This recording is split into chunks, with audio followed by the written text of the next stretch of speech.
ونصلي على رسوله الكريم. أما بعد فأعوذ بالله من الشيطان الرجيم. بسم الله الرحمن الرحيم.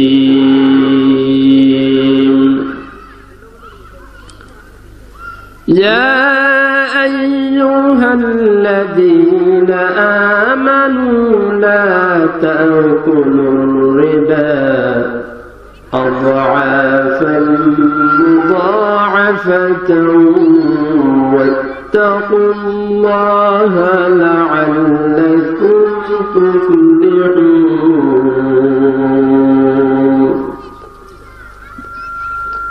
عن جابر رضي الله عنه قال: لعن رسول الله صلى الله عليه وسلم آكل الربا وموكله وكاتبه وشاهده وقال هم سواء. صدق الله مولانا العظيم وصدق رسوله النبي الكريم ونحن على ذلك من الشاهدين والشاكرين والحمد لله رب العالمين. اللهم صل على محمد وعلى آل محمد كما صليت على إبراهيم وعلى آل إبراهيم إنك حميد مجيد. أستغفر الله ربي من كل ذنب وأتوب إليه. لا حول ولا قوة إلا بالله العلي العظيم. سبحانك لا علم لنا إلا ما علمتنا إنك أنت العليم الحكيم. প্রিয় ভাইরা, আমি আপনাদের সম্মুখে সূরা আলে ইমরানের 130 নম্বর আয়াত পাঠ করেছি এবং আল্লাহর নবীর অসংখ্য হাদিস থেকে একটা হাদিস পাঠ করেছি। যদি আল্লাহ তাবারক ওয়া তাআলা আমাকে তৌফিক দেন তাহলে এর উপর ভিত্তি করে কিঞ্চিত আলোকপাত করার প্রচেষ্টা চালাবো ইনশাআল্লাহ। প্রিয় উপস্থিতি, এই পৃথিবীতে মানুষ যেভাবে জীবন যাপন করে, কেউ গুনাহ করুক বা নেকির কাজ করুক, মানুষ হিসেবে সকলেরই একটা তামান্না, সকলেরই একটা আশা, সকলেই আমরা জান্নাতে যেতে চাই। কি বলেন, ঠিক কিনা? কথা বলেন না কেন? জান্নাতে যেতে চান না? আপনাদের মনে জান্নাতে যাওয়ার খেয়াল নাই নাকি? জান্নাতে যাইতে চান না? জান্নাত জাহান্নামের প্রশ্নে আমরা সকলেই একমত, সকলেই জান্নাতে যেতে চাই। কি বলেন, ঠিক কিনা? তো আল্লাহ পাক রব্বুল আলামিন জান্নাতের পথকে সহজ করে দিয়েছেন বান্দার জন্য। কোন পথে বান্দা জান্নাতে যাইতে পারবে, কোন পথ বান্দার জন্য সহজ জান্নাতে যাওয়ার জন্য। আমার প্রিয় ভাইরা, কিন্তু আমরা জান্নাতে যেতে চাই ঠিক, কিন্তু জান্নাতের পথে আমাদের যেই জিনিসটি বাধা হয়ে দাঁড়ায়, জান্নাতের ক্ষেত্রে যেই প্রতিবন্ধকতা বিষয়সমূহ আছে, ওই প্রতিবন্ধকতা বিষয় থেকে একটা প্রতিবন্ধকতার বিষয় হচ্ছে মানুষের হারাম রিজিক, হারাম পন্থা। কি বলেন, ঠিক কিনা? তো এই সুবাদেই আমি আপনাদের সম্মুখে আজকে যে সাবজেক্টটা নিয়ে আলোচনা করতে চাই, বর্তমান সমাজে, আমাদের সমাজে একটা হারাম পন্থা, হারাম পদ্ধতি, সুদে বর্তমান ভরে গেছে। কি বলেন, ঠিক কিনা? মূলত আমি এই সুদের উপর কিছু আলোচনা করার প্রচেষ্টা চালাবো ইনশাআল্লাহ। আপনাদেরকে সর্বপ্রথম প্রশ্ন করছি, বলেন তো দেখি, সুদ এটা হালাল নাকি হারাম? হারাম।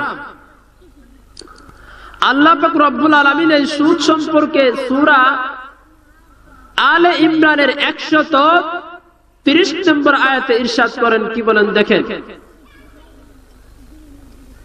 يا أيها الذين آمنوا لا تأكلوا الربا أضعافا مضاعفة واتقوا الله لعلكم تفلحون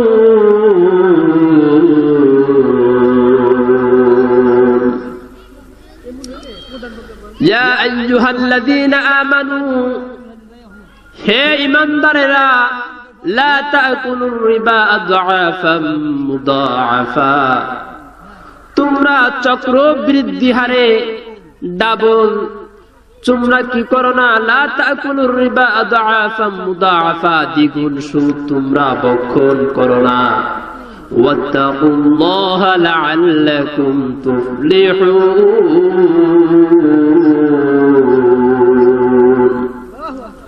তোমরা আল্লাহকে ভয় করো যেন তোমরা সুফল প্রাপ্ত হও সফল প্রাপ্ত হও আমার প্রিয় ভাইরা অনুরূপভাবে আল্লাহ পাক রব্বুল আলামিন কুরআনে কারীমের সূরা বাকারার 278 নম্বর আয়াতে ইরশাদ করেন ইয়া আইয়ুহাল্লাযীনা আমানু তাকুল্লাহা ওয়া দারু মা বাকিয়া মিনার রিবা ইন কুনতুম মুমিনিন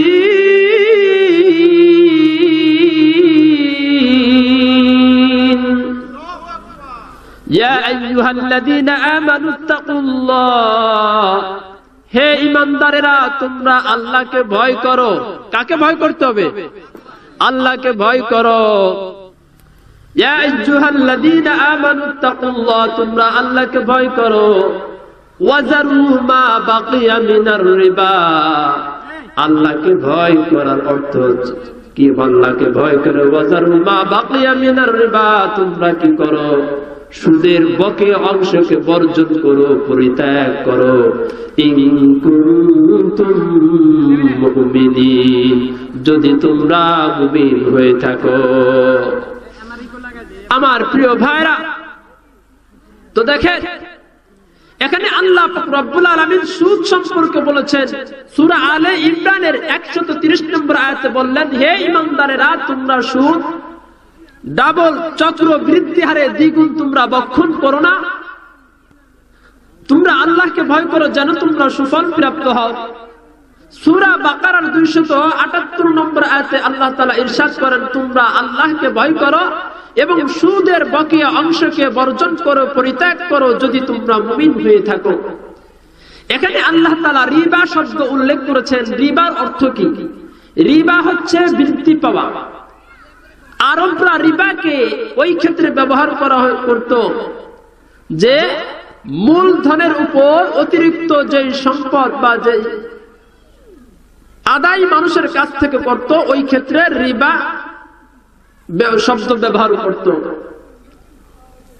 যাকে আমরা সুদ বলে থাকি অর্থাৎ মূলধনের উপর অতিরিক্ত কিছু দাবি করা কি বলেন ঠিক কিনা 100 টাকা আপনি একজনকে ধার দিয়েছেন এখন দাবি করলেন কি আমার আসল সহ মূলধন সহ আমাকে মাস শেষে 110 টাকা ফেরত দিতে হবে কি বলেন এটাই তো সুদ রিবা তৎকালীন সময়ে সুদের প্রথা ছিল দুই পদ্ধতিতে একটা পদ্ধতি ছিল যে মানুষ অন্যের কাছে কোন জিনিস বিক্রি করত বিক্রি করার পর একটা সময় ধার্য করত ওই মূল্য আদায়ের জন্য ধরেন 1 মাস নির্ধারণ করেছে ওই 1 মাসের ভিতরে যদি তার মূল্য পরিশোধ করতে না পারত তাহলে কি করত জানেন তার জন্য সময়কে আরো বাড়িয়ে দেওয়া হতো সময় বাড়ানোর সাথে সাথে ওই মূল্যের দাম আরো বৃদ্ধি করা হতো এই ছিল এক প্রকার সুদের প্রথা আর দ্বিতীয় নম্বর প্রথা ছিল মানুষ মানুষকে ঋণ দিত টাকা দিত ধার দিত এবং বলতো মাস শেষে মূলধন সহ আমাকে লাভ ফেরত দিতে হবে মুনাফা সহ যেটাকে আমরা অতিরিক্ত বলে থাকি তো এখন কেউ যদি মাস শেষে না দিতে পারত তাহলে দেখা যেত ওই সুদের উপর আরো ঋণ বৃদ্ধি করে দেওয়া হতো ওই সুদের উপর ঋণকে কি করা হতো, আরো বৃদ্ধি করে দেওয়া হতো। এই ছিল সুদের দুই প্রকার প্রথা তৎকালীন সময়ে সমাজে প্রচলন। আমার প্রিয় ভাইরা, মানুষ মনে করে, এটাকে একবারে অফ করে দেবে, সকলে একটু জিকির করুন লা ইলাহা ইল্লাল্লাহ। মাইকগুলো আগেই ঠিক করলে ভালো হইতো, মাগরিবের আগে ঠিক করবে।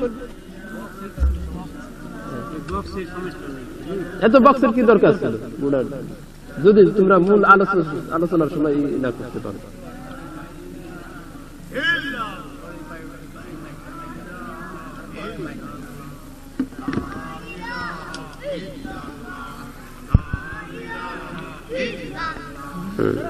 সব জায়গায় মানে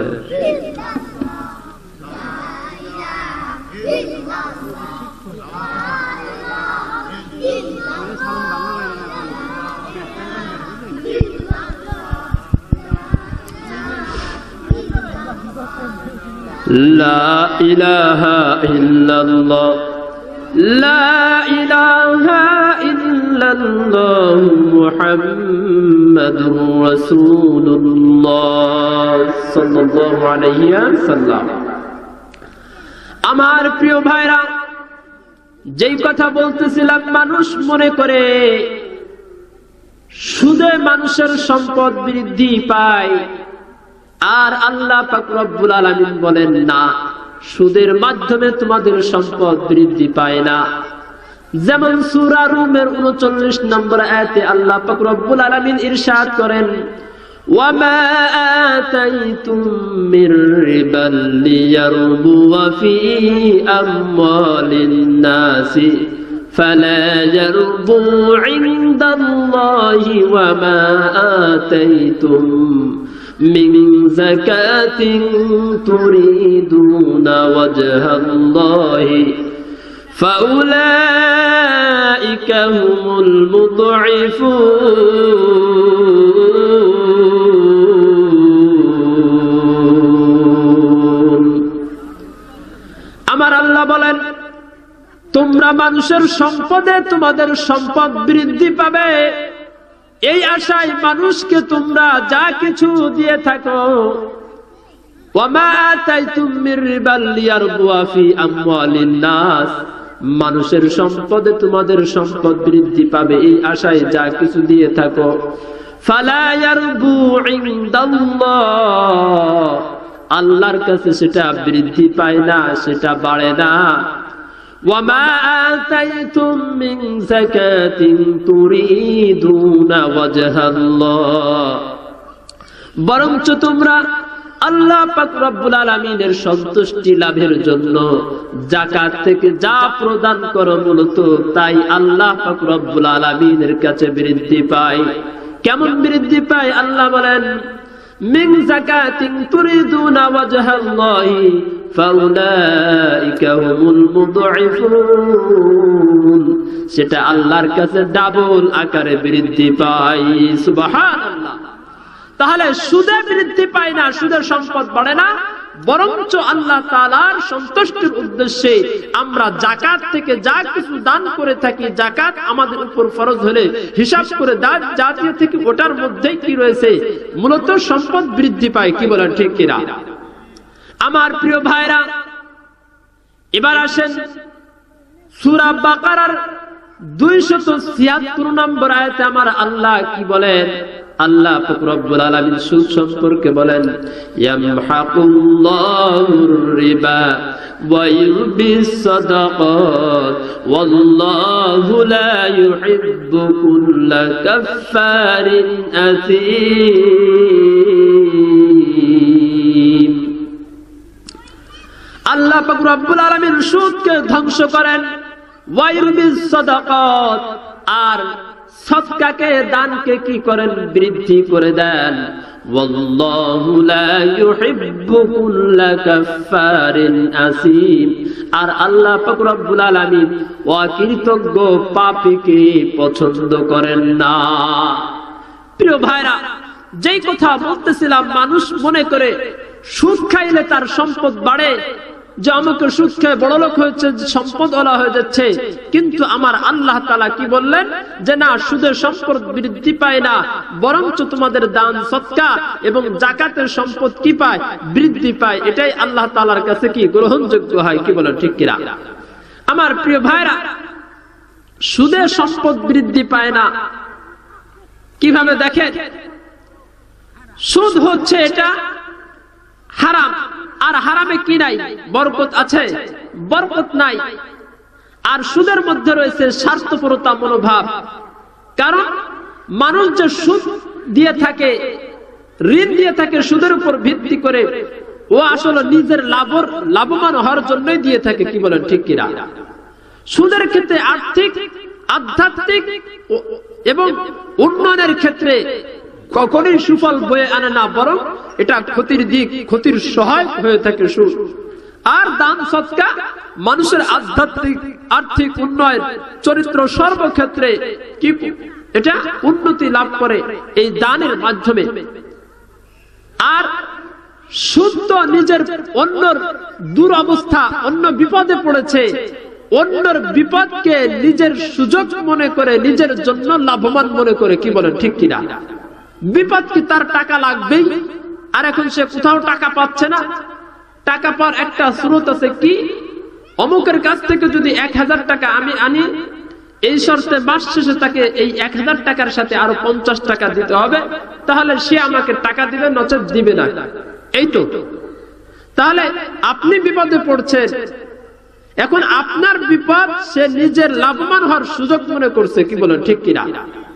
আর যেই সমাজ এরকম স্বার্থপরিতার মন মানসিকতা থাকে, ওই সমাজ কখনো শক্তিশালী হয় না, বরং যে সুদ খায়, যে সমাজে সবসময় হিংসা, পরস্পর নিন্দা এভাবে লেগেই থাকে, কি বলেন ঠিক কিনা? আমার প্রিয় ভাইরা, আল্লাহ পাক রব্বুল আলামিন এই সুদকে চূড়ান্তভাবে হারাম ঘোষণা করেছেন। যেমন নাকি সূরা বাকারার 275 নম্বর আয়াতে আল্লাহ তাআলা বলেন, ওয়া আহাল্লাল্লাহুল বাই'a ওয়া হাররামার রিবা। আল্লাহ তাআলা ব্যবসা বাণিজ্যকে বৈধ করেছেন, হালাল করেছেন। ওয়া হাররামার রিবা, আর সুদকে হারাম করেছেন। সূরা বাকারার 275 নম্বর আয়াতে আমার আল্লাহ পাক রব্বুল আলামিন আরো বলেন, এই পৃথিবীর কিছু মানুষ আছে যারা নাকি যুক্তি দেখিয়ে সুদ খাওয়ার চেষ্টা করে। কিভাবে দেখেন? সেই কথাটা আল্লাহ তাআলা তুলে ধরেছেন, যালিকা বিআন্নাহুম ক্বালু ইন্নামাল বাই'উ মিসলুর রিবা। যালিকা বিআন্নাহুম ক্বালু ইন্নামাল বাই'উ মিসলুর রিবা। এই সুদ তারা এভাবে খায়, এটা এই জন্য যে তারা বলে এই সুদ তো মূলত ব্যবসা বাণিজ্যের মতোই। ক্বালু ইন্নামাল বাই'উ মিসলুর রিবা, সুদ তো মূলত ব্যবসা বাণিজ্যের মতোই। ব্যবসায় যেরকম মানুষ কি হয়, লাভবান হয় কি দিয়ে? অর্থ দিয়ে। যেমন পণ্য কেনে, এরপরে বিক্রি করে, এরপরে তো লাভবান হয় না, কি বলেন? আপনি দোকানে মাল কিনছেন, বিক্রি করবেন, লাভবান হয় না? এই তো ব্যবসা। ওরা বলে থাকে আমিও টাকা দিব, টাকার বিনিময়ে মাস শেষে 10 টাকা বেশি নিব 100 টাকায়, সমস্যা কি? এটা তো এক প্রকার ব্যবসা, ব্যবসার মতোই। অতএব সমস্যা কোথায়? না না, তুমি যেরকম যুক্তি দেখিয়েছো আমিও তোমাকে যুক্তি দেখাচ্ছি, বোঝো এখন তাহলে কোথায় যাবা? ব্যবসার ক্ষেত্রে একজন অর্থ খাটায়, শ্রমও খাটায়, কি বলেন ঠিক কিনা? হয়তো শুধু অর্থ খাটায়, আবার অনেকে হয়তো অর্থ শ্রম উভয়টাই খাটায়, কি বলেন ঠিক কিনা? আবার ব্যবসার ক্ষেত্রে কি আছে? ঝুঁকি আছে। ঝুঁকি আছে না? লাভবান যে হবে এটার কোনো নিশ্চিত গ্যারান্টি আছে? 1 পয়সার গ্যারান্টি আছে? মাল কিনছে, বাজার ধস, লস হয়ে যেতে পারে, এরকম না? ঝুঁকিপূর্ণ অবস্থায় ব্যবসা বাণিজ্যের ক্ষেত্রে সবসময় কাটাতে হয়। কিন্তু যারা সুদ খায়, সুদ দেয়, এটার মধ্যে কোনো ঝুঁকি নাই। মাস গেলে 100 টাকায় তাকে 10 টাকা দিতেই হবে, কি বলেন ঠিক কিনা? এই জন্য ব্যবসার সাথে যুক্তি দেখিয়ে তুমি সুদ খাইতে পারবা না। ব্যবসা আলাদা জিনিস, ব্যবসা সুদের মতো নয়, বরং ব্যবসার ক্ষেত্রে ঝুঁকি আছে, কি বলেন ঠিক কিনা? কিন্তু তুমি যেই পন্থা অবলম্বন করছো এই ক্ষেত্রে কোনো ঝুঁকি নাই, কি বলেন ঠিক কিনা? আর একটা উদাহরণ দিচ্ছি, তুমি যেরকম যুক্তি দাও আমিও তোমাকে যুক্তি দিয়ে জবাব দিচ্ছি। ধরেন দুইটা নারী, সানজিদা আর হলো খালেদা। সানজিদা হচ্ছে আপনার স্ত্রী, তাকে আপনি ইসলামী তরিকায়, বৈধ তরিকায় বিবাহ করেছেন, তার সাথে জামায়াত করেছেন, কারণ এটা ইসলাম বৈধ ঘোষণা দিয়েছে। জামায়াতের কারণে যেই সন্তান আসছে তার পেটে, এই সন্তানও বৈধ সন্তান, কি বলেন ঠিক কিনা? বৈধ সন্তান হিসেবে সে তার পিতার সম্পত্তির উত্তরাধিকারী হবে, কি বলেন হবে না? পক্ষান্তরে এই খালেদা আর সানজিদা, এই দুই নারীর মধ্যে কোনো পার্থক্য আছে? সানজিদা আপনার স্ত্রী, খালেদা হলো আপনার শালিকা, কোনো পার্থক্য আছে? নাই। নারী হিসেবে সবাই এক। এখন আসেন, আপনি যদি শালিকার সাথে, অর্থাৎ এই খালেদার সাথে আপনার শালিকা, তার সাথে জামায়াত করেন, তাহলে ইসলাম বলে এটা অবৈধ, কি বলেন ঠিক কিনা? হারাম জামায়াত করার কারণে। কিন্তু স্বাদের ক্ষেত্রে কোনো কি নাই, পার্থক্য নাই। জামায়াতের স্ত্রীর সাথে জামায়াত করলে যেই স্বাদ, ওই শালিকার সাথে জামায়াত করলে সেই স্বাদ, স্বাদের ক্ষেত্রে পার্থক্য নাই। কিন্তু কথা হলো, আপনি যে অবৈধ তরিকায় তার সাথে এই সম্পর্ক করলেন, সম্পর্ক করার পর তার পেটে যে সন্তান আসবে, এই সন্তান চিরতরে হারামজাদা হিসেবে ও তার পিতার সম্পত্তি থেকে বঞ্চিত হবে, কি বলেন ঠিক কিনা? এখন তো নারী হিসেবে দুইজনই এক ছিল, পার্থক্য হলো কেন? ইসলাম একজনের বেলায় বৈধ করেছে আর একজনের বেলায় হারাম ঘোষণা করেছে, কি বলেন ঠিক কিনা? এই আপনার শালিকা আর আপনার স্ত্রী সানজিদার মাঝে যেরকম আকাশ পাতাল ব্যবধান, ঠিক তদ্রূপ সুদ আর ঘুষের মধ্যে এরকম আকাশ পাতাল ব্যবধান, কি বলেন ঠিক কিনা? আমার প্রিয় ভাইরা, দুঃখের বিষয় হলো বর্তমানে সুদ ঘুষের ব্যাপারে কথা বলতেই গেলেই ইমাম সাহেবের চাকরি থাকে না, কি বলেন ঠিক কিনা? এক ইমাম সাহেবের শানে নুজুল 3 জায়গা থেকে চাকরি গেছে। প্রথম জায়গা থেকে চাকরি গেছে কেন? যে ওই মসজিদের সভাপতি সাহেবের স্ত্রী বেপরদায় ব্রাকে চাকরি করত। তো পর্দার বিষয় আলোচনা করছে, বেপরদায় কি গুনাহ হবে এই বিষয় আলোচনা করছে, আর পর্দায় কি ফজিলত। এবার সভাপতি সাহেব নামাজের পরে বলতেছে, হুজুর আপনি অন্য জায়গায় চাকরি দেখেন, আমার বউটা একটু চাকরি করত, আপনি তাও মানুষের সামনে প্রকাশ করে দিলেন। অথচ ইমাম সাহেব কিন্তু নতুন আসছে, সে কিন্তু জানে না ওর বউ কোহানে আসলে চাকরি করে, বেপরদায় থাকে নাকি। সে বলছে কোরআন সুন্নাহর দৃষ্টিকোণ থেকে। দেখেন ইমাম সাহেবের চাকরি গেল, দ্বিতীয় মসজিদে চাকরি নিছে। এবার দ্বিতীয় মসজিদে চাকরি নেওয়ার পর ওই মসজিদের সভাপতি সাহেব সুদ খাইত, ওখানেও চাকরি গেছে। আমি খাই একটু সুদ, বাঁচছি যে এই বছর খাইয়া সামনে বছর হজ করে ভালো হয়ে যাবো, এরপরও আপনি বলে ফেলালেন যান আপনার চাকরি শেষ, চাকরি গেছে। দ্বিতীয় 3 নম্বর জায়গা চাকরি নিছে, সেখানে বললো ঘুষের বিরুদ্ধে, ওখানেও চাকরি গেছে। এখন চতুর্থ জায়গা চাকরি নেওয়ার পর দেখেন কি ইমাম সাহেবরা কি বিপদে পড়ে। সভাপতি সাহেবের নাম হলো ইয়াসিন, ওর তার বাপের নাম হলো হাকিম, আর সেক্রেটারির নাম হলো বাবু। এখন শুক্রবারের দিন, জুমার দিনে সূরা ফাতিহা শেষ করার পর কিরাত ধরছে ইয়াসিন সূরা, ইয়াসিন ওয়াল কুরআনিল হাকিম, নামাজ শেষ করছে। এবার সেক্রেটারি সাহেব ইমাম সাহেবকে বলতেছে, হুজুর আজকে নামাজের ভিতরে সভাপতি সাহেবের নাম ইয়াসিন, ওর বাপের নাম হাকিম, দুইজনের নাম নিলেন, আমরা কি দোষ করছিলাম? সেক্রেটারি সাহেব করতেছে, আমরা কি দোষ করছিলাম? আপনি আমার নাম নিলেন না কেন? যদি আগামী সপ্তাহ আমার নামে কোন সূরা না বলেন, আপনার চাকরি থাকবে না, অন্য জায়গায় চাকরি দেখবেন। ইমাম সাহেব পড়ছে বেবা জায়গায়, কি পড়ব? বাবার নামে তো কোনো কোরআন শরীফের সূরা নাই, এখন কি করা যায়? এখন ইমাম সাহেব শুক্রবারের দিন নামাজ পড়ানো শুরু করছে, সূরা ফাতিহা শেষ হয়েছে, এখন কোন সূরা বলবে, কিভাবে পড়বে বলবে। এবার সূরা বানাইছে, ইয়া আইয়ুহাল বাবুর ফালাম আনতা কালবুন ও ফালাম আবুকা খিনজিরুন ওয়া জাদ্দুকা হিমারুন ওয়া আনতুম জাহিলুন। অর্থ কি জানেন? ইয়া আইয়ুহাল বাবুর, হে বাবুর, ফালাম তুমি জেনে রাখো, আনতা কালবুন তুমি একটা কুকুর, ওয়া আবুকা খিনজিরুন, তোমার বাপ আস্তা একটা শুয়োর। ওয়া জাদ্দুকা হিমারুন, তোমার দাদা আস্তা একটা গাধা। ওয়া আনতুম জাহিলুন, তোমরা হলো সব মূর্খের দল, জাহেলের দল। জায়গা মতো গেছে নাকি? ইমাম সাহেবের সাথে তেড়িবেড়ি করেন না, এমন দোয়া দিবে, এমন কিছু পাঠ করবে, বংশ ধরে ছাই হয়ে যাবে, নিপাত হয়ে যাবেন। কি বলো, ঠিক কিনা? আমার প্রিয় ভাইরা, যেই কথা বলতেছিলাম, যাই হোক, এই সুদ ঘুষের ব্যাপারে কোনো আলোচনাই করা যায় না। ইমাম সাহেবের উপর বিপদ আসে, যুক্তি দেখিয়ে সুদ খাওয়া যাবে না। আমার আল্লাহ পাক রব্বুল আলামিন সূরা বাকারার 275 নম্বর আয়াতে আবার ইরশাদ করেন, ফামান জাআহু মাউইযাতুম মির রাব্বিহি ফান্তাহা ফালাহু মা সালাফ ওয়া আমরুহু ইলাল্লাহি। আল্লাহ পাক রব্বুল আলামিন বলেন, যেই ব্যক্তি সুদের আলোচনা শুনলো, যার কাছে উপদেশ বাণী পৌঁছেছে, পৌঁছানোর পর এখনই যদি সে সুদ থেকে বারণ থাকে, অর্থাৎ তওবা করে আর কোনোদিন সুদ খাবে না, ফালাহু মা সালাফ, অতীতে যে সুদটা সে খেয়েছে এটা তার উপরই থাকবে, তার জন্যই রয়ে যাবে। ওয়া আমরুহু ইলাল্লাহ, আর এই বিষয়টা আল্লাহ তাআলার কাছে ন্যস্ত থাকবে। এই কথার অর্থ এটা নয় যে এইমাত্র সে সুদের ওয়াজ শুনল আর এখন পরিত্যাগ করলো, এর কথা এরকম নয় যে আল্লাহ তাকে ক্ষমা করে দিয়েছেন, এ কথা বলা হয় নাই।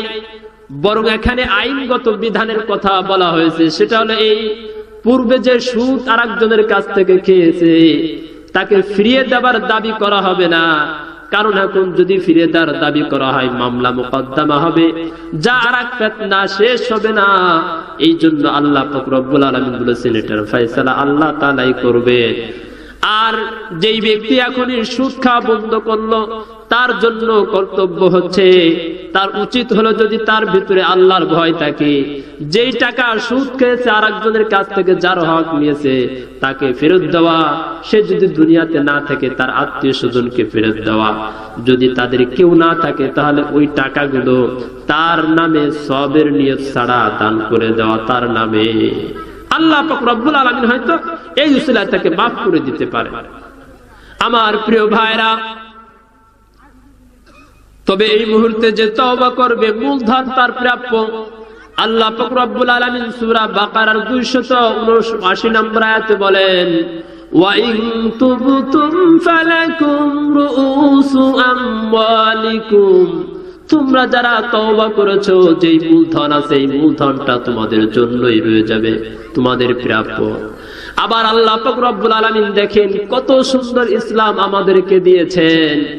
যদি কাউকে আপনি ঋণ দিয়েছেন, সে যদি গরিব হয় তাকে একটু সুযোগ দিতে হবে। সূরা বাকারার 280 নম্বর আয়াত, সে টাকা দিতে পারছে না, অনেক কষ্টে তার জীবন চলছে, আল্লাহ তাআলা বলেন, ওয়া ইন কানা যু উসরাতিন ফানাযিরাতুন ইলা মাইসারা। গরিবকে তুমি সচ্ছলতা আসার আগ পর্যন্ত তাকে কি দাও, সুযোগ দাও, অবকাশ দাও। যখন সে টাকার মালিক হবে, টাকা যখন তার হাতে আসবে, এই সময় পর্যন্ত একটু ধৈর্য ধরো, তোমার তাকে সুযোগ দেওয়া এটা তোমার দায়িত্ব, কর্তব্য। আমার প্রিয় ভাইরা, এরপরে আল্লাহ পাক রব্বুল আলামিন আরো সুন্দর পন্থা দেখিয়ে দিয়েছেন। ও বান্দা, তবে শোনো, গরিবের প্রতি যদি তুমি ইহসান করে গরিবের অবস্থাটা দেখে যে টাকা ঋণ দিয়েছো, যদি তাকে দান করে দাও, তাহলে এটা তোমাদের জন্য কল্যাণকর। এই সূরা বাকারার 280 নম্বর আয়াতে আল্লাহ তাআলা বলেন, ওয়া আনতা সাদ্দাকু খায়রুল লাকুম ইন কুনতুম তা'লামুন। যদি তোমরা তাদেরকে সদকা করে দাও তাহলে এটা তোমাদের জন্য কল্যাণকর, যদি তোমরা বুঝো। আমার প্রিয় ভাইরা, ইসলাম কত সুন্দর চমৎকার পন্থা আমাদেরকে বাতলিয়ে দিয়েছে, অথচ আমরা ইসলাম থেকে কত দূরে আছি। আমরা শয়তানের ধোঁকায় পড়ে মনে করি সুদের মধ্যেই আমাদের বরকত, মনে করি সুদের মধ্যেই আমাদের আরাম। কি বলেন, ঠিক কিনা? আমার প্রিয় ভাইরা, সূরা বাকারার 275 নম্বর আয়াতে আল্লাহ তাআলা বলেন, ওয়া মান আদা ফাউলাইকা আসহাবুন নারি হুম ফিহা খালিদুন। যারা নাকি সুদের আলোচনা শোনার পরও এই সুদ থেকে ফিরে আসবে না, অর্থাৎ আবারও সে সুদ খাইতে থাকবে। এরা হলো জাহান্নামের অধিবাসী, যেই জাহান্নামে তারা সর্বদাই থাকবে। আমার প্রিয় ভাইরা, 275 নম্বর আয়াতে সুদখোরের অবস্থাটা কেমন হবে আল্লাহ পাক রব্বুল আলামিন বলেন, হাসরের ময়দানে সুদখোর পাগল অবস্থায় আল্লাহ তাআলার দরবারে দণ্ডায়মান হবে। যেমন আল্লাহ তাআলা বলেন, আল্লাযীনা ইয়াকুলুনার রিবা লা ইয়াকুমুনা ইল্লা কামা ইয়াকুমুল্লাযী ইয়াতাখাব্বাতুহুশ শাইতানু মিনাল মাস। এই আয়াতের মধ্যে আল্লাহ তাআলা বলেন, যারা নাকি সুদ খায় হাসরের ময়দানে এমন অবস্থায় দণ্ডায়মান হবে কেমন জানি শয়তান তাকে স্পর্শ করে দিশাহারা করে দিয়েছে, পাগল বানিয়ে দিয়েছে। আরবরা পাগলকে বুঝাতে গেলে আরবিতে মাজনুন শব্দ ব্যবহার করত, অর্থাৎ কেউ যদি পাগল হয়ে যেত তাহলে তারা সামাজিকভাবে বলতো অমুক লোককে জিনে ধরেছে। অর্থাৎ যেই ব্যক্তি পাগল হওয়ার কারণে, ব্যালেন্স হারিয়ে ফেলার কারণে কথা এবং কাজে যেরকম ভারসাম্যহীন হয়ে পড়ে, কোনো কথাবার্তা কোনো কাজে ঠিক থাকে না, পাগলের মতো পথভ্রষ্ট হয়, পাগল অবস্থায়, ঠিক তদ্রূপ আল্লাহ তাআলা এই পাগলের সাথে সুদখোরকে তুলনা করেছেন। কেন করেছেন? ও সম্পদের পিছনে এমন ভাবে ছুটতে থাকে, মরিয়া হয়ে ওঠে, ও খালি শুধু খোঁজে কোথায় টাকা আছে, কোথায় কি আছে। গরিব যে অসহায় ব্যক্তি, তার ওই অসহায়ত্বের দিকে লক্ষ্য করে না, ওর স্বার্থের পিছনে ছোটে, ওর মনে প্রবৃত্তির পিছনে ছোটে পাগলের মতো। আর হাদিসের মধ্যে আসছে, হাসরের ময়দানে তাকে মানুষকে ওই অবস্থায় উঠানো হবে যে অবস্থায় সে মৃত্যুবরণ করেছে। অতএব সুদখোর যেহেতু পাগলের মতো টাকার পিছনে, গরিবের পিছনে ছুটত, একজনকে ঋণ দিয়ে কিভাবে বেশি টাকা আনা যায়, কিভাবে সুদ খাওয়া যায়, এই পাগলামি অবস্থায়, এই মাতলামি অবস্থায়, আর আল্লাহ তাআলা এই সুদখোরকে কিয়ামতের ময়দানে এই পাগল অবস্থায় হাসরের ময়দানে উঠাবেন। সকলে বলেন নাউজুবিল্লাহ। আমার প্রিয় ভাইরা, আল্লাহ পাক রব্বুল আলামিন সূরা বাকারার মধ্যে আবার বলেন, যারা নাকি সুদ থেকে বিরত হবে না তাদের ব্যাপারে হুঁশিয়ারি উচ্চারণ করে বলেন, ফাইল্লাম তাফআলু ফাআযানু বিহারবিম মিনাল্লাহি ওয়া রাসূলিহি। যারা নাকি সুদ থেকে বিরত হয় না, এরা যেন আল্লাহর সাথে, আল্লাহ এবং তার রাসূলের সাথে যুদ্ধের জন্য প্রস্তুত হয়ে যায়। আর আল্লাহ রাসূলের সাথে যুদ্ধ করা কি কোন মানুষের পক্ষে সম্ভব? কোন মানুষের পক্ষে সম্ভব? তাহলে সুদখোর কিভাবে তুমি আল্লাহ এবং রাসূলের সাথে যুদ্ধ করছো? তোমার অবস্থা তো দেখে যেন মনে হচ্ছে আল্লাহ এবং রাসূলের সাথে যুদ্ধ করবা। কি বলে ঠিক কিনা? সূরা বাকারার 279 নম্বর আয়াত। আমার প্রিয় ভাইরা, এই জন্য সুদ থেকে আমরা কি থাকবো? দূরে থাকবো। আল্লাহ পাক রব্বুল আলামিন দেখেন কত সুন্দরভাবে মানব জাতিকে দিক নির্দেশনা দিয়েছে। আর এই সুদটা হলো ইহুদিদের অভ্যাস। যেমন সূরা নিসার 161 নম্বর আয়াতে এসেছে, وَأَخْذِهِمُ الرِّبَا وَقَدْ نُهُوا عَنْهُ وَأَكْلِهِمْ أَمْوَالَ النَّاسِ بِالْبَاطِلِ وَأَعْتَدْنَا لِلْكَافِرِينَ مِنْهُمْ عَذَابًا أَلِيمًا। আল্লাহ পাক রব্বুল আলামিন বলেন, সুদ খাওয়া হলো ইহুদিদের অভ্যাস। ওরা সুদ খাইতো, অথচ ওদেরকে নিষেধ করা হয়েছিল সুদ থেকে। ওরা অন্যায় ভাবে ধোঁকা এবং প্রতারণার মাধ্যমে মানুষের সম্পদকে ভাবে লুণ্ঠন করত।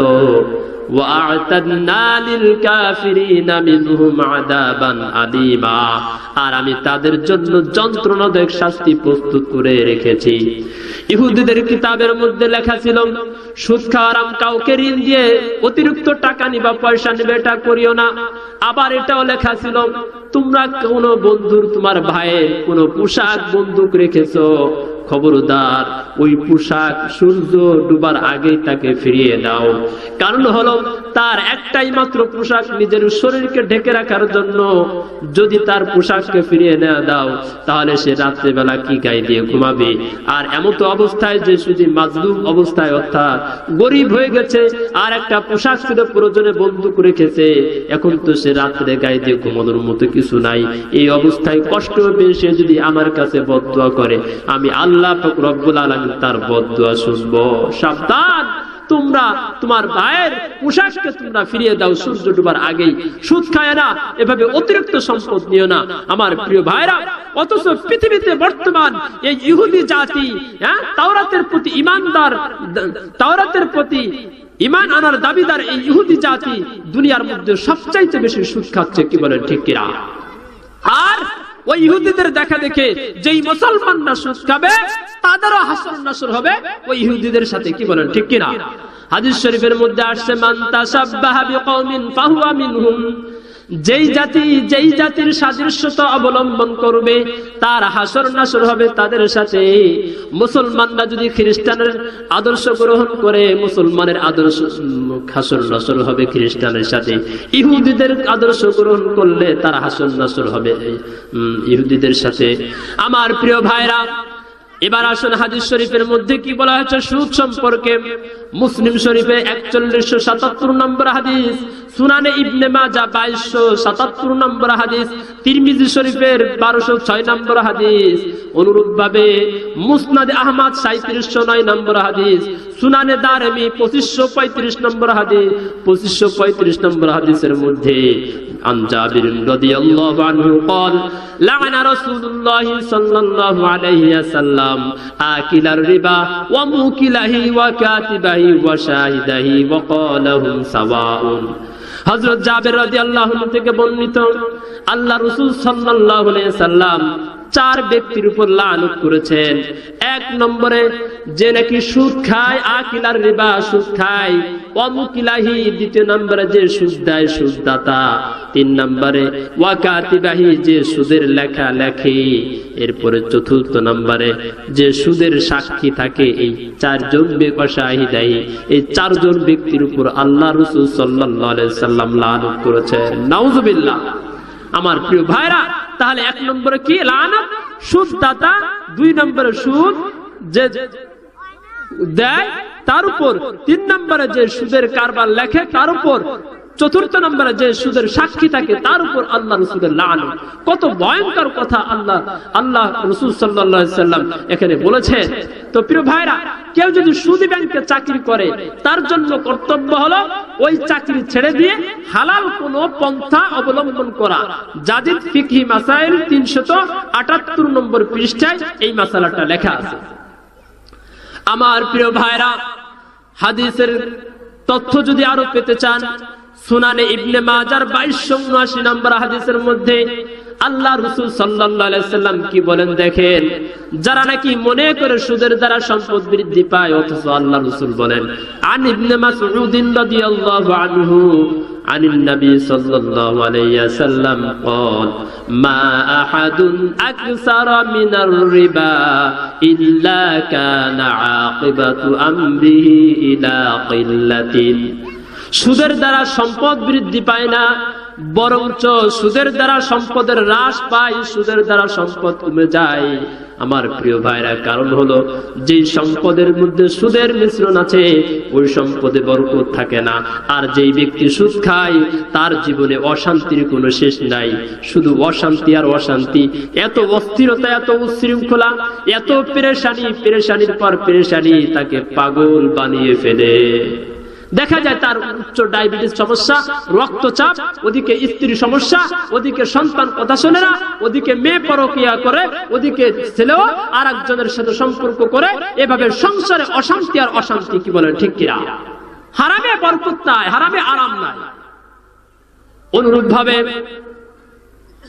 সুনানে ইবনে মাজার 2274 নম্বর হাদিস এবং মিশকাত শরীফের 246 নম্বর হাদিস, عن أبي هريرة رضي الله عنه قال قال رسول الله صلى الله عليه وسلم للربا 70 جزءا أيسرها أن ينكح الرجل أمه। হযরত আবু হুরায়রা রাদিয়াল্লাহু আনহু থেকে বর্ণিত, আল্লাহ রাসূল সাল্লাল্লাহু আলাইহি ওয়াসাল্লাম ইরশাদ করেছেন, সুদের 70টি স্তর রয়েছে। ওই 70টি স্তরের মধ্যে থেকে সর্বনিম্ন স্তর হচ্ছে আপন মাকে বিয়ে করা, অর্থাৎ মায়ের সাথে জিনা করা। এমনি তো জিনা হারাম, আর আপন মায়ের সাথে জিনা করা এটা তো আরো মারাত্মক গুনাহ, কি বলেন ঠিক কিনা? সুদকে এর চাইতেও মারাত্মক গুনাহ বলা হয়েছে। আল্লাহ আমাদেরকে হেফাজত করেন, সকলে বলেন আমিন। আমার প্রিয় ভাইরা, অনুরূপভাবে সুদের গুনাহ জিনার চাইতে মারাত্মক বলা হয়েছে। যেমন নাকি মুসনাদে আহমদ এবং মিশকাত শরীফের 245 নম্বর হাদিস, সহিহ আল জামের মধ্যে এই হাদিসটা এসেছে। যেমন عن عبد الله رضي الله عنه قال قال رسول الله صلى الله عليه وسلم درهم ربا يأكله الرجل درهم الربا يأكله الرجل وهو يعلم أشد من 36 زانية। যেই ব্যক্তি জেনে শুনে 1 দিরহাম পরিমাণ সুদ খাইবে, 1 টাকা পরিমাণ সুদ খাইবে, সে 36 বার জিনা থেকে মারাত্মক গুনার কাজ করলো। কারণ হলো মানুষ জিনা করে এটা জানে যে সে গুনাহ, কিন্তু সুদ যারা খায় ওরা এটাকে গুনাহ মনে করে না, মনে করে যে হালাল, আজকে যদি খাই এরপরে তওবা করি, যদি মাপ পেয়ে যাবো, এরপরে আলিশাব বলে যাবো। কি বলেন ঠিক কিনা? এই তো মানুষের মন মানসিকতা, হারাম। অনুরূপ ভাবে সুনানে ইবনে মাজার 278 নম্বর হাদিস, সুনানে আবু দাউদ শরীফের 3331 নম্বর হাদিস, নাসাই শরীফের 4455 নম্বর হাদিসের মধ্যে আসছে, এমন একটা জামানা আসবে একজন ব্যক্তিও সুদ বক্ষণ থেকে বাকি থাকবে না। যেমন عن أبي هريرة رضي الله عنه قال قال رسول الله صلى الله عليه وسلم لا يأتين على الناس زمان لا يبقى منهم أحد إلا أكل الربا فمن لم يأكل أصابه من غباره। অবশ্যই মানুষের উপর এমন একটা জামানা আসবে একজন ব্যক্তিও সুদ বক্ষণ থেকে বাকি থাকবে না। যে সমাজের সুদ খাইবে না তার গায়ে কোনো না কোনো দিক থেকে ধুলাবালি তার গায়ে লাগবে। অর্থাৎ একজন সরাসরি সুদ খায় না, ঠিক আছে, কিন্তু দেখা যায় সুদখোরের সাথে লেনদেন আছে, ওই সুদখোরের বাড়িতে খাওয়া দাওয়া করে, সুদখোরের দাওয়াত গ্রহণ করে, তার হাদিয়া তোহফা গ্রহণ করে। এই জন্য বলা হয়েছে ও যদিও সুদ না খাবে কিন্তু সুদের ধুলাবালি প্রত্যেকটা মানুষের গায়ে লাগবে।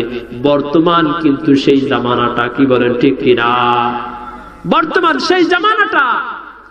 আমি আপনি সুদ খাই না, ঠিক আছে, কিন্তু দেখা যায় সুদের হাদিয়া তোহফা গ্রহণ করি, তার বাড়িতে দাওয়াত খাই। কি বলেন ঠিক কিনা? যাদের ফিকহি মাসায়ের মধ্যে আসছে কারো উপার্জন যদি কোনো আত্মীয় উপার্জন যদি অধিকাংশ হারাম বা পুরোটাই হারাম মনে হয়, তাহলে ওই আত্মীয়ের বাড়িতে কি দাওয়াত খাওয়া জায়েজ নাই। যাদের ফিকহি মাসায়েল 378 নম্বর পৃষ্ঠা। বরঞ্চ তাকে কি করতে হবে?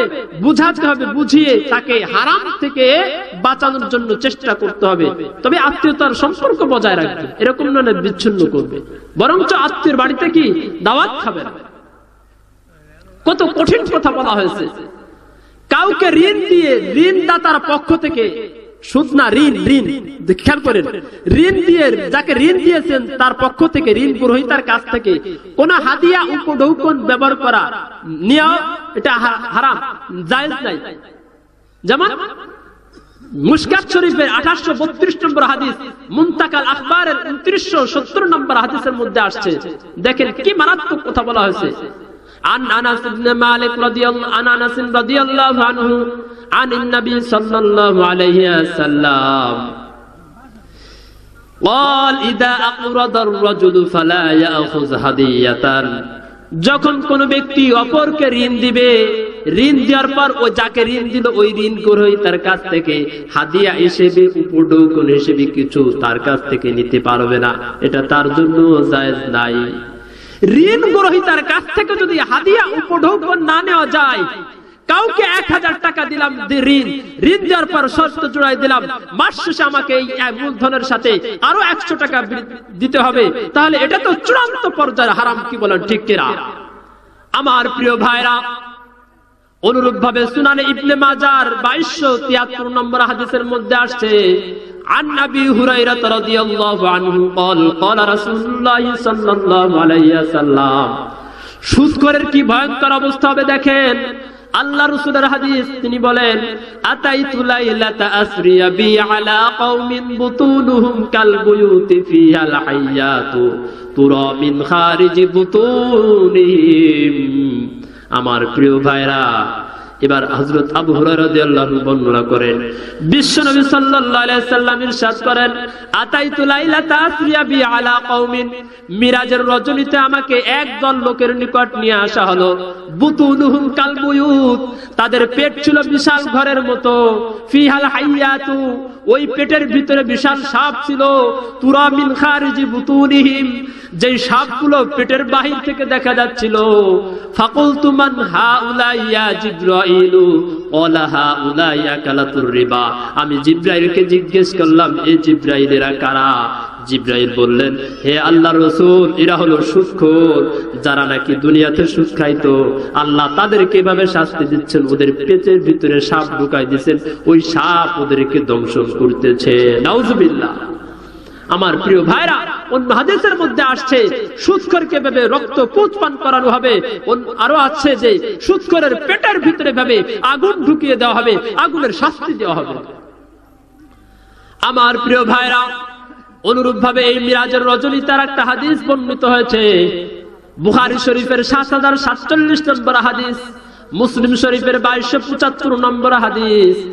আল্লাহ রাসূল সাল্লাল্লাহু আলাইহি সাল্লাম বলেন, ফাতাইনা আলা নাহরিন হাসিবতু আন্নাহু কানা ইয়াকুলু আহমারা মিথলিদ দামি ওয়া ইযা ফিন নাহরি রাজুলুন সাবিহুন ইয়াসবাহু ইলা আখিরিল হাদিস। যেহেতু সময় অল্প, আমি শুধু তরজমা বলছি। আল্লাহ রাসূল সাল্লাল্লাহু আলাইহি সাল্লাম বলেন, ফাতাইনা আলা নাহরিন, এই মিরাজের রজনীতে আমি আসলাম একটা নহরের নিকট। বর্ণনাকারী বলেন, হাসিবতু আলা আন্নাহু ইয়াকুলু আহমারা মিথলিদ দামি, যে আমার মনে পড়ে, হাসিবতু আন্নাহু, যে আল্লাহ রাসূল সাল্লাল্লাহু আলাইহি সাল্লাম যেমনটি বলেছিলেন সেটা হচ্ছে, তিনি যেই নদীর কথা বলেছিলেন, নহরের কথা বলেছিলেন, সেই নহরটা ছিল রক্তের নহর, রক্তের নদী। ওয়াইদা ফিন নাহারি রাজুলুন সাবিহুন ইয়াসবাহু, ওই রক্তের নদীতে একজন ব্যক্তি সাঁতার কাটতেছিল। ওয়াইদা আলা শাত্তিন নাহারি রাজুলুন قد جمع عنده حجارة كثيرة وإذا ذلك السابح يسبح ما يسبح, আর সে সাঁতার কাটতে কাটতে পাশে আরেক ব্যক্তি ছিল, তার কাছে অনেক পাথর ছিল। সে সাঁতার কাটতে কাটতে যখন কিনারে আসতো, আসার চলে আসছে, কেবল এইমাত্র সে উপরে উঠবে, নদীর তীরে উঠবে, আসার সাথে সাথেই ওই কিনারে থাকা ব্যক্তি যে পাথর ছিল তার কাছে পাথরকে এভাবে নিক্ষেপ করত। নিক্ষেপ করার সাথে সাথে সেই রক্তের নদীর মাঝখানে আবার ফিরে চলে যেত। আবার ওখান থেকে সাঁতার কাটতে কাটতে, এইভাবে হাদিসের ভিতরে আসছে, সুম্মা ইয়ারজু ইলাইহি কুল্লামা রাজা ইলাইহি, যতবার সে এভাবে ফিরে আসতো ততবার ফাগারাহু, এভাবে তাকে নিক্ষেপ করা হতো তার উপরে পাথর মেরে নিক্ষেপ করে তাকে আবার ওই নদীর মাঝখানে ফিরিয়ে দিত। এভাবে তাকে শাস্তি দেওয়া হতো। আমার প্রিয় ভাইরা, এই হলো সুদখোরের শাস্তি, এই হলো সুদখোরের অবস্থা। এখন আসেন, বর্তমান সমাজে আমার কাছে মনে হচ্ছে এমন কোন মানুষ নাই যার সম্পর্ক সুদখোর বা সুদের সাথে নাই। কি বলেন, ঠিক কিনা? নিজে সুদ খাই না, অথবা সুদের সাথে জড়িত আছি কোনো না কোনো দিক থেকে। আমার আত্মীয় স্বজনরা সুদ খায়, সেই বাড়িতে আমরা দাওয়াত খাই। কি বলেন, ঠিক কিনা? এই জন্য হাদিসের মধ্যে আসছে যে সুদ খাবে না, কিন্তু মানুষ সুদের ধুলাবালি তার গায়ে লাগবে। বর্তমান কিন্তু আমরা সেই সময়টা পার করছি। কি বলেন, ঠিক কিনা? সুদের টাকায় প্রাসাদ গড়ো, ঘুষ ছাড়ো না, গরিব দুঃখী না খেয়ে মরে খবর রাখো না। তুমি কেমন মুসলমান, তুমি কেমন মুসলমান? ঘুষ খায়া অবিচার করো সাজিয়া প্রধান, তুমি কেমন মুসলমান, তুমি কেমন মুসলমান? বড় বড় সিজদায় যাই, হজ করে আসি, দান সদকা দেই, কিন্তু মাগার আমার হজ, আমার নামাজ রোজা কিছুই আল্লাহর দরবারে কবুল হবে না। আল্লাহ রাসূল সাল্লাল্লাহু আলাইহি সাল্লাম বলেন, লা ইয়াদখুলুনাল জান্নাতা জাসাদুন গুযিয়া বিল হারাম, যেই শরীর হারাম খাদ্য দ্বারা গঠিত, ওই শরীর জান্নাতে প্রবেশ করবে না। আমার প্রিয় ভাইরা, বিশ্বনবী সাল্লাল্লাহু আলাইহি সাল্লাম অন্য হাদিসের মধ্যে ইরশাদ করেন, যার শরীরের ভিতরে এক বিন্দু, এক লুকমা পরিমাণ হারাম খাদ্য থাকবে, 40 দিন পর্যন্ত তার কোনো ইবাদত আল্লাহ তাআলা দরবারে কবুল হবে না। আমার প্রিয় ভাইরা, মানুষ কিভাবে হালাল অনুযায়ী জীবন যাপন করবে, কিভাবে হারাম থেকে বেঁচে থাকবে, এই উপলক্ষেই কিন্তু এই সকল কওমি মাদ্রাসাকে প্রতিষ্ঠিত করা হয়েছে। কওমি মাদ্রাসার উলামায়ে কিরাম এভাবে মানুষকে হালালের পথে জীবনযাপনের দিক নির্দেশনা করবে বা তার সন্তানদেরকে মাদ্রাসায় দিবে, তারা এভাবে হালাল পথে জীবনযাপনের শিক্ষা অর্জন করবে। এই সুবাদেই কিন্তু আজকের এই কিরাতুল কুরআন মাদ্রাসা প্রতিষ্ঠিত। ভাইরা আমার, এই জন্য হয়তো আমি ভুল করেছি, পিছনের জীবনে নিজে কোরআন শিখতে পারি নাই, মাসালা মাসাইল সঠিক দিক নির্দেশনা নিতে পারি নাই, কিভাবে নামাজ পড়বো, কিভাবে রোজা রাখবো, কিভাবে হারাম রিজিক থেকে বেঁচে থাকবো, হালাল অনুযায়ী জীবনযাপন করব, এখনো সুযোগ আছে, আমি পড়তে পারি নাই। ঠিক আছে, আমার ছোট্ট সন্তানটাকে মাদ্রাসায় ভর্তি করে দেব, আমার নাতিকে ভর্তি করে দিব, তাদের মাধ্যমে এভাবে আমরা প্রয়োজনে দিন শিখবো। আল্লাহ পাক রব্বুল আলামিন আমার আপনার জন্য ইলমের দরজা খুলে দিয়েছেন। ও বান্দা, মৃত্যুর আগ মুহূর্ত পর্যন্ত তুমি যখন মনে চাই তুমি তওবা করে পিছনের গোড়া থেকে আমি আল্লাহর কাছে ফিরে আসো। লা তাকনাতু মির রাহমাতিল্লাহ, তোমরা কখনোই নৈরাশ হবে না। ইনশাআল্লাহ যদি সমস্ত গুনাহ থেকে তওবা করে ফিরে আসো, আমি আল্লাহ তোমাদের জীবনের সমস্ত গুনাহকে maaf করে দিব। সুবহানাল্লাহ। এই জন্য হাদিসের মধ্যে আসছে, মান ক্বারাল কুরআনা ওয়া আমিলা বিমা ফীহি উলবিসাহু ওয়ালিদাহু তাজাই ইয়াউমাল কিয়ামা, যেই ব্যক্তি কুরআন পড়বে এবং কুরআন অনুযায়ী আমল করবে, আল্লাহ পাক রব্বুল আলামিন তার পিতা মাতাকে হাসরের ময়দানে তামাম হাসরবাসীর মাঝে নূরের টুপি পরাইয়া এরকম সম্মানিত করবেন। এই জন্য তো কবি বলেছেন, যদি আমার সন্তানকে একজন হাফেজ বানাতে পারি, আলেম বানাতে পারি, আমার মেয়েকে যদি আলেমা বানাতে পারি, হাফেজা বানাতে পারি, তারাও যদি এভাবে সুন্দরভাবে সংসার পরিচালিত করতে পারেন, ওদের ব্যাপারে মূলত কবির এই কণ্ঠ। আলেম এবং আলেমারি মাতা পিতা কত ভাগ্যবান, রোজ হাসরের মাথায় হবে তাজ পরিধান, হাসরের কঠিন মাঠে হবে হাহাকার, সেই মুহূর্তে দেখবে সবাই কি না চমৎকার, প্রশ্ন হবে মুকুট মাথায় কে বা কাহারা, জব হইবে দানকারীর মা বাপ তাহারা, সেই মুকুটের জ্যোতি হবে সূর্যের চেয়ে অধিক, যদি তাহা এই দুনিয়ার ঘরে করে ঠিক। কি বলেন ঠিক কিনা? আমার প্রিয় ভাইরা, আল্লাহ রাসূল সাল্লাল্লাহু আলাইহি সাল্লাম ইরশাদ করেছেন, লা তাকুমুস সাআতু হাত্তা ইউকালা ফিল আরদি আল্লাহ আল্লাহ। আল্লাহ রাসূল বলেন, লা তাকুমুস সাআতু হাত্তা ইউকালা ফিল আরদি আল্লাহ আল্লাহ। এই জমিনে যতক্ষণ পর্যন্ত আল্লাহর নাম নেওয়া হবে ততক্ষণ পর্যন্ত কিয়ামত সংঘটিত হবে না। আমি বলি, এর গভীরে আরেকটা কথা আছে, সেটা হচ্ছে এই জমিনে যতক্ষণ পর্যন্ত একজন আলেম থাকবে ততক্ষণ পর্যন্ত কিয়ামত সংঘটিত হবে না। কিভাবে দেখেন, এই দুনিয়াতে একজন আলেম থাকবে, তো এই আলেমই হালাল হারামের আলোচনা মানুষের মাঝে করবে। কি বলেন ঠিক কিনা? হালাল হারামের আলোচনা করবে, কিভাবে সুদ থেকে বাঁচবে, কিভাবে ঘুষ থেকে বাঁচবে, হালাল অনুযায়ী জীবনযাপন করবে, কিভাবে আল্লাহর নাম নিবে, এই আলেমরাই আলোচনা করে থাকে। সাধারণ অন্য কোনো মানুষ কিন্তু করে না। কি বলেন ঠিক কিনা? জেনারেল শিক্ষিতরা করে। জেনারেল শিক্ষিতদের কাছে আপনি কোনোদিন মাসালা শিখছেন না, এই আলেমদের কাছ থেকে শিখেছেন। অতএব এই আলেম যতদিন থাকবে ততদিন কিয়ামত হবে না। আলেম থাকবে তো দিন ইসলামের আলোচনা থাকবে, দিন ইসলামের আলোচনা থাকবে তো আপনার আমার মতোই সাধারণ মুমিন মুসলমান দিন শিখবে, আর আল্লাহর নাম উচ্চারণ করার অভ্যাস, আল্লাহর নাম জিকির করার শিক্ষা এখান থেকে পাবে। আর যতদিন পর্যন্ত আপনার আমার মুখ থেকেই আল্লাহর নামটা চলতে থাকবে, ততদিন পর্যন্ত আল্লাহ তাআলা কিয়ামত সংগঠিত করবেন, কিয়ামত দিবেন না। এই জন্য আল্লাহ পাক রব্বুল আলামিন তাদেরকে সম্মানিত বলেছেন, যারা নাকি আলেম। ইয়ারফা'ুল্লাহু আল্লাযীনা আমানু মিনকুম ওয়াল্লাযীনা উতুল ইলমা দারাজাত, যারা নাকি ঈমান এনেছে, ঈমান আনার পর ইলম অর্জন করেছে, এদের সম্মানকে আল্লাহ তাআলা বৃদ্ধি করে দিয়েছেন। কারণ হলো এদের দ্বারা এই জমিনে আবাদ হয়, মানুষকে জান্নাতের রাস্তা দেখায়, জাহান্নাম থেকে বাঁচানোর চেষ্টা করে, সঠিক রাস্তার দিকে গাইড করে, দিক নির্দেশনা দেয়। এই জন্য প্রিয় ভাইরা আমার, যেদিন এই পৃথিবীর বুকে একজন আলেম থাকবে না, আল্লাহর নাম নেওয়ার মতো লোক থাকবে না, সেদিন এই পৃথিবীকে আল্লাহ তাআলা স্থির রাখবে না, আসমানকে আসমানের স্থানে রাখবেন না, সব কিছুকে আল্লাহ তাআলা লন্ড ভন্ড করে দিবেন। আসমান ধ্বংস, চূর্ণ বিচূর্ণ হয়ে যাবে, জমিন ধ্বংস হয়ে যাবে, সব কিছুই ধ্বংস হয়ে যাবে। আমার প্রিয় ভাইরা, এই জন্য এই পৃথিবীতে বর্তমান যে আযাব গজব আসছে কেন জানেন? আমরা আলেমদের কাছ থেকে সঠিক তথ্য নিচ্ছি না, সঠিক মাসআলা শিখছি না, এই জন্য আযাব গজবে দেশটা ভরে গেছে। এই যে কয়েকদিন পূর্বেই তুরস্কে যেই ভূমিকম্প হয়েছে, এটা কেন?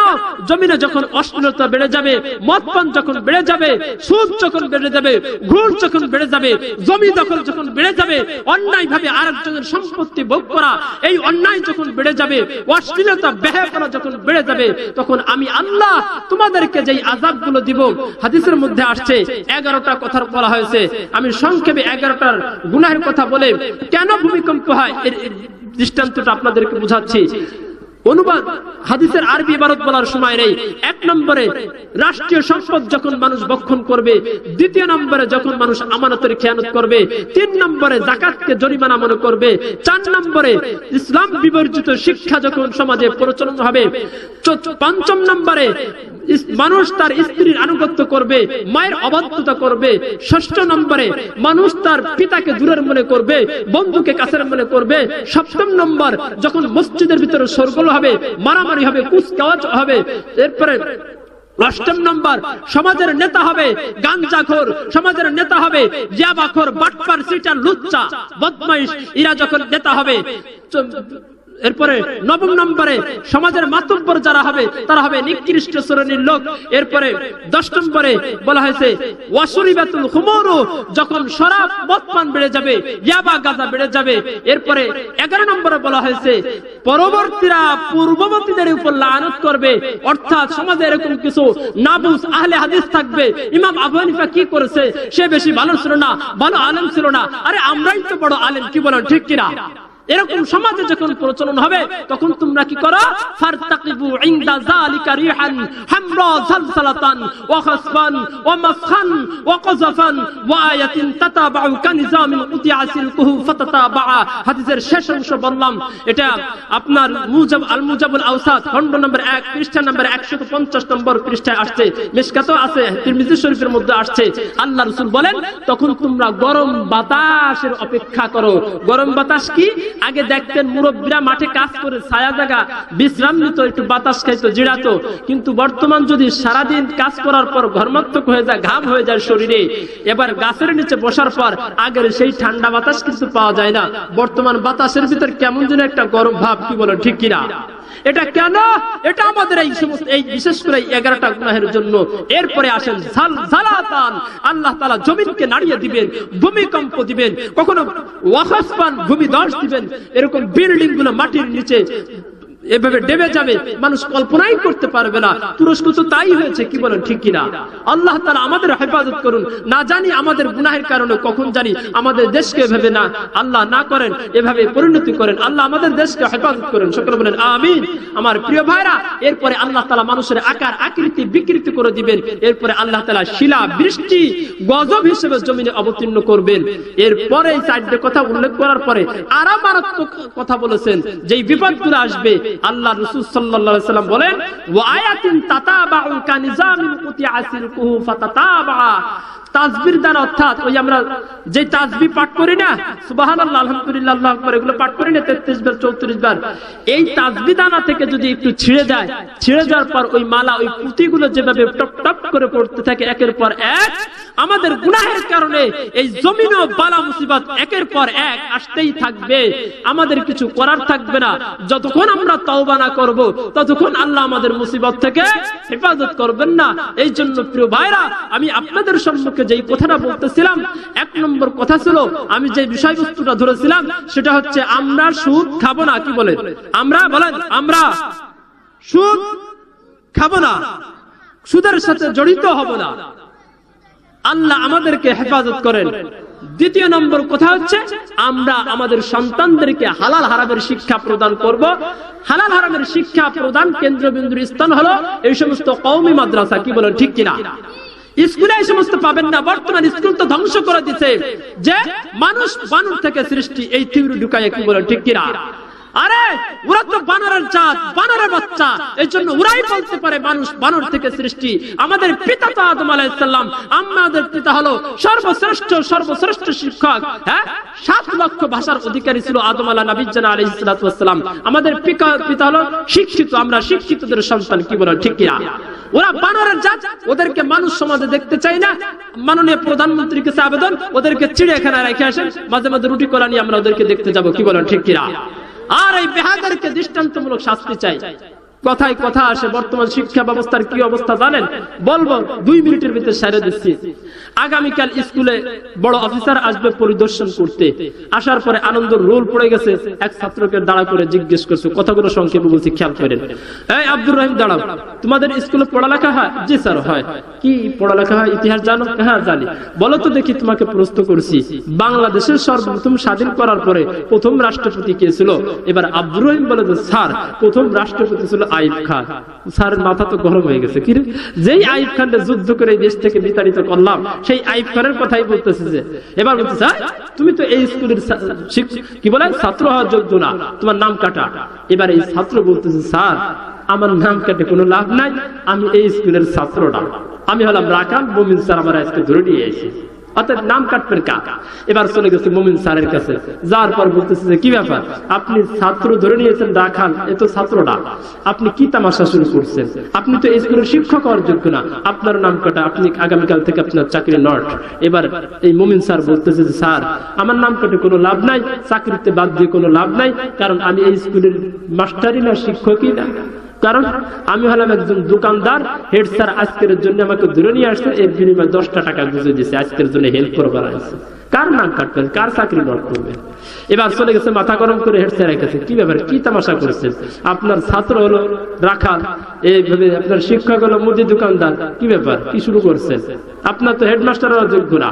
বলতেছে স্যার আপনি রাগ করেন না, 200 টাকা তার পকেটে বুঝে দিচ্ছে, দেওয়ার পরে বলতেছে আপনি এই ডেলি নাস্তা করেন, আর ভুল রিপোর্ট দিয়েন না, আজেবাজে রিপোর্ট দিয়েন না, যেটা আমাদের মান ক্ষুণ্ণ হবে।